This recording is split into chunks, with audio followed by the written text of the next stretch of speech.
When you go looking for strength, it's not like a game. This journey doesn't have a real ending. Okay then, hope you're ready to begin. If you want to start off on the right foot in this city, hit the streets. Capcom staged a strong comeback for one of its most popular franchises, attempting to appease both hardcore combo fans and casual couch multiplayer warriors, as well as those who prefer other game genres. Is Street Fighter VI the holy trinity of fighting games, or is it a tall order? The question is more than legitimate, given that Street Fighter V's initial release was easily outmatched not only by Mortal Kombat X, but also by Injustice 2. Capcom, on the other hand, did not give up, and the game they were able to release this year is comparable to the revolution of moving the fighting game genre from arcade cabinets to home entertainment systems. We can conclude from the start that Street Fighter discovered the golden ratio in combining a hardcore competitive game born for esports arenas with the fun of challenging friends and the illusion of an open-world game with RPG elements. It may appear to be a tall order, but this new incarnation of the franchise moves with the grace of Chun-Li and strikes with the power of Zangief. Before we get into the online portion, which will meet the highest expectations of longtime fans, it's worth noting that Capcom learned well from NetherRealms about the importance of a story and single-player elements in a fighting game, and also expanded on those concepts. The most obvious example is the new modern control scheme, which simplifies the lives of both casual players and newcomers by proposing an ultra-simplified control scheme. As a result, all players have the opportunity to feel like a martial artist, enjoying the fluidity of attacks and defenses, and can perform special moves with the press of a single button. This may appear to be unfair in comparison to the classic option, but the new system is only for entertainment purposes and cannot replace the precision and timing of the original control scheme. If even the modern system is too much, there is a training wheels option called dynamic. Most AI-controlled opponents can be defeated with little more than careless button smashing in this mode.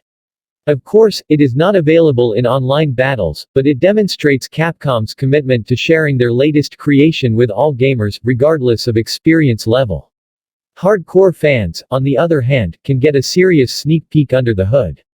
They can track various stats such as frame timing or the exact mapping of the inputs, and they will undoubtedly appreciate the level of granularity with which SF6 presents the information so that they can hone their skills.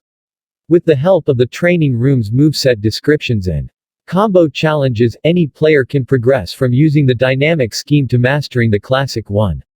The game revolves around the idea of evolving as a player and a fighter, and the new World Tour game mode best represents this creed. Essentially, this is a solid attempt to transform the series into an open-world fighting game with RPG elements. After creating your own avatar, you will be able to explore the world and meet some of the franchise's most popular characters, who will mentor you on your path to becoming powerful. The extremely detailed character creation system demonstrates that this mode is not an afterthought. You can get lost trying to create your ideal alter ego. But this is only the first hurdle in a multi-hour adventure.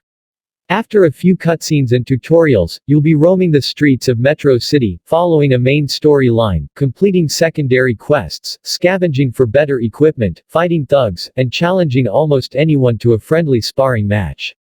Moving on, the second option available in the game's menu is the Fighting Ground, which represents the classic SF experience. All tutorials, challenges, offline and online matchmaking, ranked matches, and the arcade mini-campaign can be found here. In addition to the open-world experience, the latest is worth checking out because it introduces players to all 18 fighters in the initial roster by presenting their backstories.